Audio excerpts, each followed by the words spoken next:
क्या दुनिया तीसरे विश्व युद्ध की दहलीज पर खड़ी है? मार्च 2026 में ईरान और इजरायल के बीच शुरू होने वाला सीधा जंग सिर्फ दो देशों की नहीं, बल्कि महाशक्तियों की लड़ाई बन चुकी है। एक तरफ अमेरिका और इजरायल है, तो दूसरी तरफ रूस और चीन का समर्थन प्राप्त ईरान।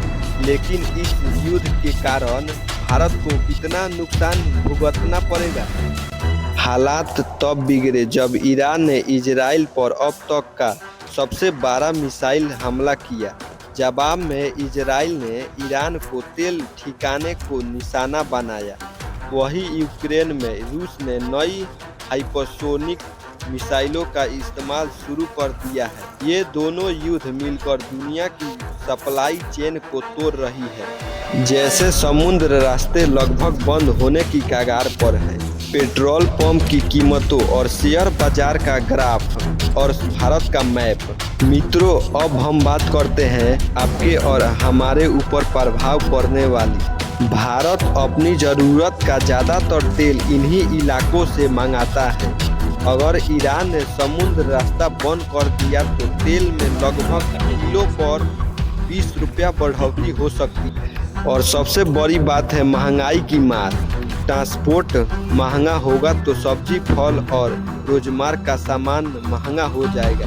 विदेशी निवेशक भारत से उभरते बाजारों से पैसा निकाल रहे हैं, जिससे आपको पोर्टफोलियो और सेविंग पर असर पड़ सकता है। और जो भारत के लोग दूसरे देश में जाकर काम कर रहे हैं, उनको वापस लाना सरकार के लिए बहुत बड़ी चुनौती हो चुकी है। पीएम मोदी की वैश्विक नेताओं के साथ हाथ मिलाते हुए फोटो। भारत इस समय न्यूट्रल नहीं है, बल्कि शांत का पक्षधर है। भारत ने रूस से सस्ता तेल खरीदकर अपनी व्यवस्था को बचाया है और साथ ही इजराइल, ईरान दोनों से बातचीत जारी रखी है। आज दुनिया भारत की तरह एक मीडिएटर के रूप में देख रही है।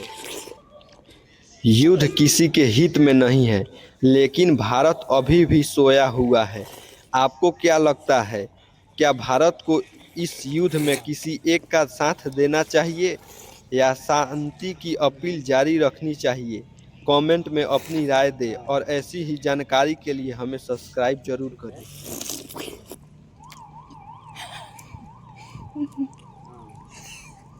तो गाली नहीं भेजा है ना?